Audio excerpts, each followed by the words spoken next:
Hello everyone, this is Direwolf20 and welcome to my game spotlight on Redirection.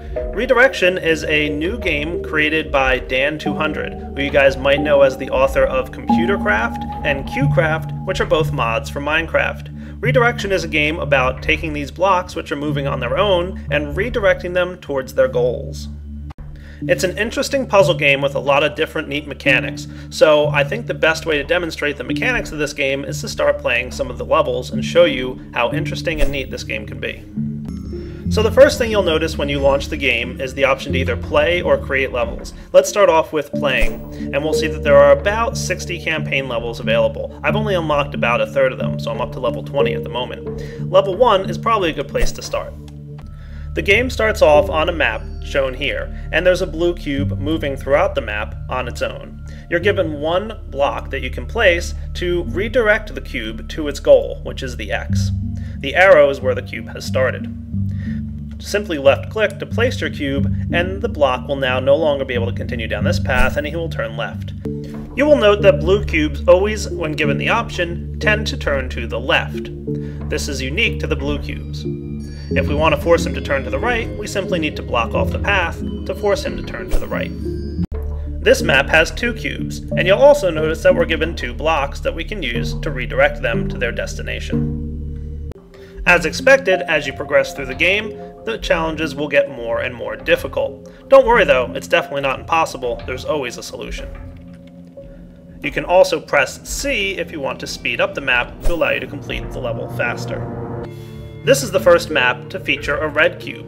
Red cubes, once reaching an intersection, will tend to turn to the right, unlike blue cubes, which tend to turn to the left.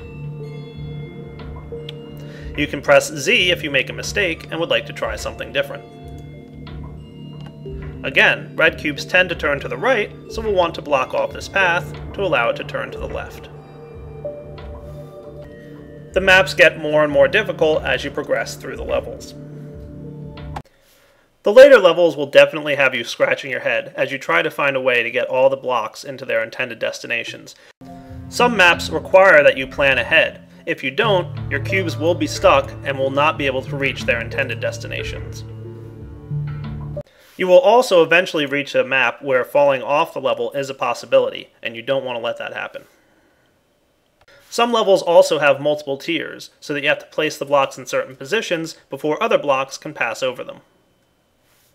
The other option on the main menu is the ability to create your own levels. You can choose many different levels to create for yourself, and you have many different blocks that you can use to place down. So you can place down other starting positions and other challenges for players to have to figure out. You can click Test up here to test out your level and see how it works out, and then you can go back to editing it and then also save it. You'll note here on the help screen that you have the ability to change the grid height and also change the number of tiles that players can place. You can also add or remove tiles easily. This game really is a lot of fun, and I definitely recommend you guys check it out. The good news is it's currently up for voting on Steam Greenlight, so I'm going to ask you guys to go over to the link in the description of this video, which will allow you to vote to have this game available on Steam. Once it is available, you'll be able to download and play it. For now, this is Direwolf20 signing off. Hope you enjoyed this game spotlight of Redirection, and take it easy!